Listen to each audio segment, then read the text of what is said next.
Good morning, my name is Diaz. And I'm Leslie Meredith with Breakbulk. We're here at Breakbulk Americas 2014 in Houston.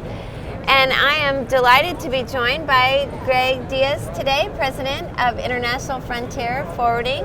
You're based in Houston, right? Correct, yeah, based in Houston since 1996, 25 years now, just like the Breakbulk anniversary. Exactly, that's perfect. So Greg, tell us a little bit about your company and what makes you different.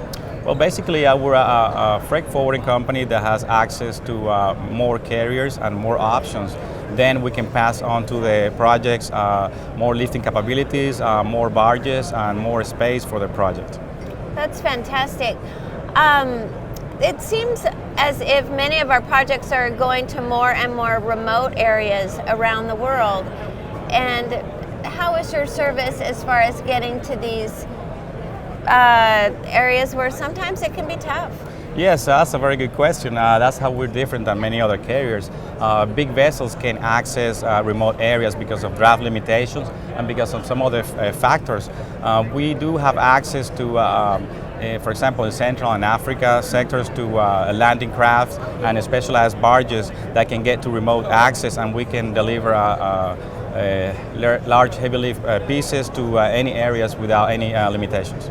That's fantastic. What kind of tonnages do you go up to for a piece of equipment? Well, we can do, there's really no restriction. We can go up to 500 to 800 tons. That's fantastic. Yeah. Wow.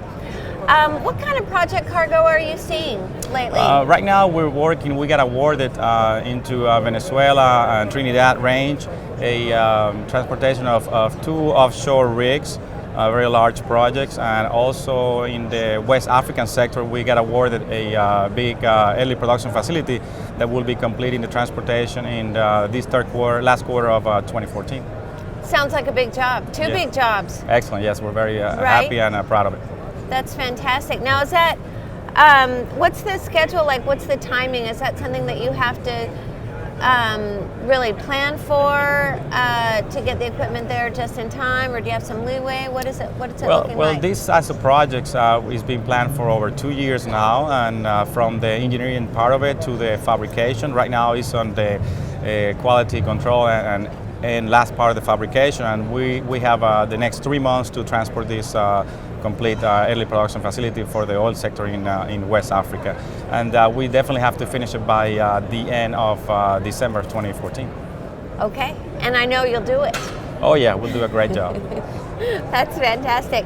Well, tell me about some of the maybe more complex logistics that you've been able to address, or problems that you've been able to solve for your clients. Well, I mean, we do have certain equipment or oil field skids that are very sensitive into like shock sensitive, so we do have to sometimes prepare a special modular trailers that will be easier for us to load onto the roll-on roll-off vessel. At this time we use some heavy lift vessels, but for some projects we use the roll-on roll-off options just because it's much easier and smooth to be able to load onto the ship.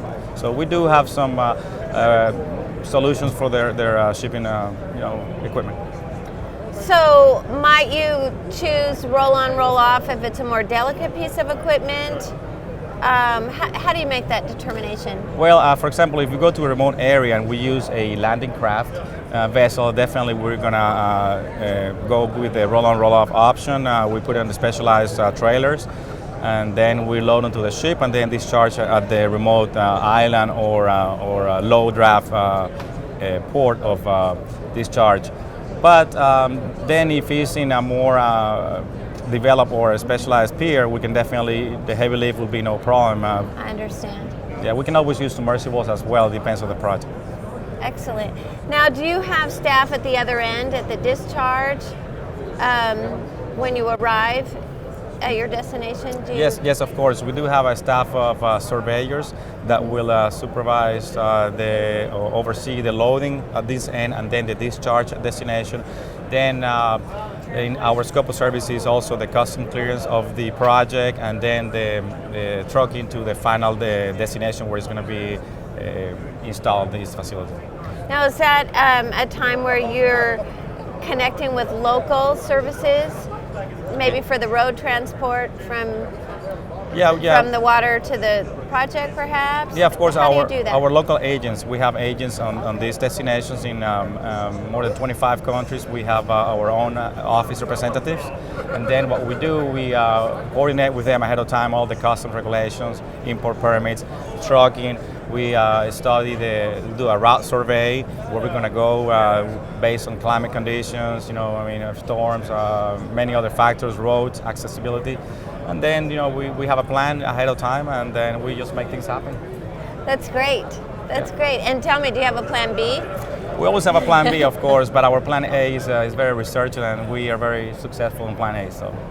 That's great. That's great. So, where do you see the industry going in the next, say, 5 years? Well, I think it's diversifying. Many manufacturers are working in different countries. We've seen a lot of manufacturing in the U.S. now as well, because of the quality, of course, and then so we're going to be transporting a lot of goods from the U.S. to other countries. I can see that right now. That's fantastic. Well, I want to thank you for joining us today. Thank you very much. It's very interesting. We appreciate it. Thank you. Have a good day. Thanks. Bye.